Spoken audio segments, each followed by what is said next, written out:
and we have got Mia from Operation Mobilisation. Hello, Mia. Yes. Hi, guys. So just firstly, just tell us, because I'm chatting to all sorts of people, what are you actually doing with Operation Mobilisation?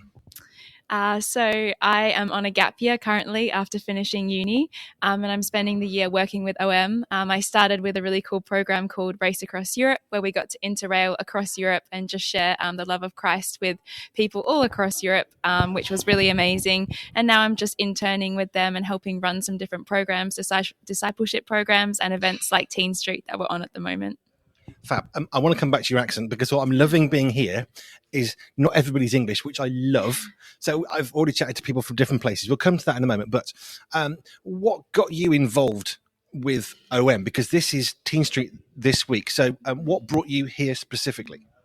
So I actually grew up as a missionary kid. My parents were working with OM across Eastern Europe for about 20 years. My mum still works with OM. But yeah, so I knew about OM for a long time, growing up especially. And then mum suggested that didn't know what to do in my gap year. And I was like, trying to figure it out. And I decided to, apply for one of OM programs. And now I'm here interning, which has been really cool. Cool. Right. So let's go back to the accent. So I was told Australia, which is a bit broad, because Australia is not England. It's not a small country. So tell us where, and then give us a point on a map so we can see in our heads. Okay, so yes, you're right in saying that Australia is not a small country. So I'm from just south of Perth in Western Australia. So if you're looking at a map, you want to go to the west side, and about a quarter of the way up on the west side on the coast. That's where I'm from. So are you a city kid or are you a country kid? Well, I live about half an hour south of the city, right on the coast. So not a country or city kid, but I do live right on the beach. That's where I spend a lot of my time. And I would imagine you're missing the beach, because this is the United Kingdom, right? And this is near Lancaster.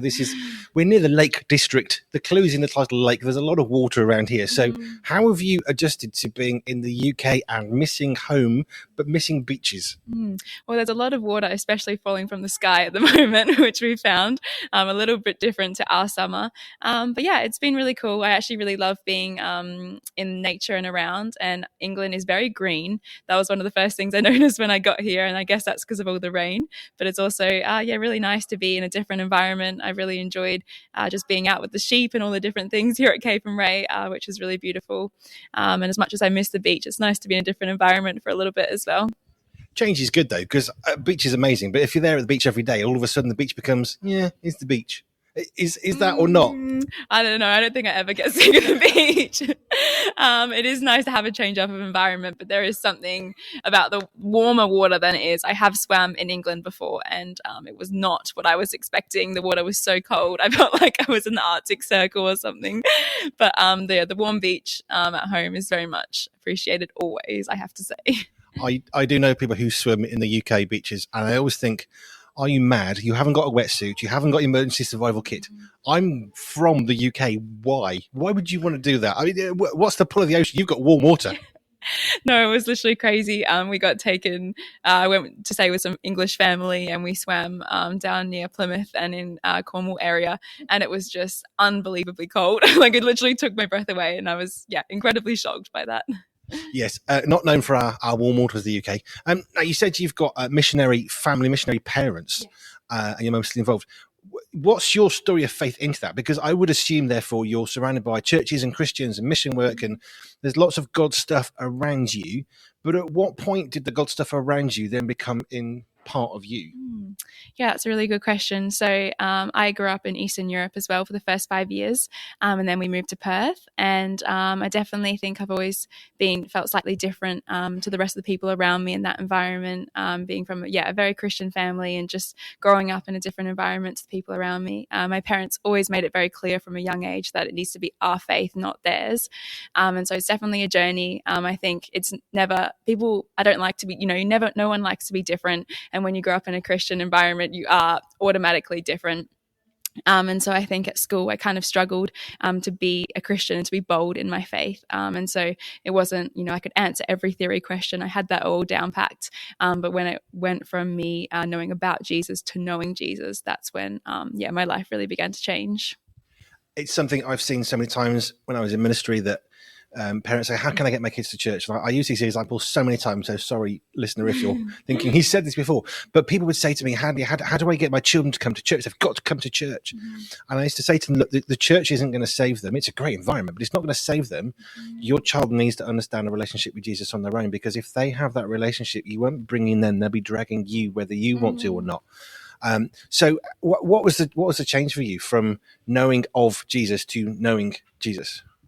I think for me, a big one was, I was quite lost. I think you grow up, you're feeling different. You don't know who you are personally. Kind of in high school, it's often a hard stage of life. And I was kind of just figuring out who I was and what was going on. And I think for a long time, I really struggled to accept that like the creator of the universe and someone so majestical could love me and know me by name and the hairs on my head and everything. Like that was just a crazy thought. And I remember hearing a sermon on the parable of Jesus leaving the 99 to go after the one. And that really just changed my whole perspective on the love that he has for us individually, that he cares so much about us. And for me, like my life really began to change after I heard that sermon and just really surrendered my life to Christ instead of just going along being a Christian, but actually knowing God changes everything. It does. Amen to that. So you're an intern now for OM. You're at Teen Street this week. What's next week and next year for you? So next week, I'm actually going on another camp leading. So that will be really exciting as well. And then after that, I'm just interning at OM. So helping lead the REACH program, which they run, a mission discipleship program. And so I'll be sticking around there, volunteering, going on some other outreaches as well, which will be really exciting. And then I'm still thinking and praying about next year. I'll be heading home in December and then still deciding my next steps from there. Hey, look, the Bible tells us not to worry about tomorrow. So I threw that one at you, which is unfair, because next year is a whole other 365 days away. And tomorrow's got enough troubles of its own. So, Mia, thank you so much for spending some time just talking to us. We just want to get a flavour of the people here at Teen Street with Operation Mobilisation here at Capernwray Hall. So thank you so much for your time. No and worries. have a fantastic rest of your day. Did you know Pure 24/7 Radio has a shop? Well, we do.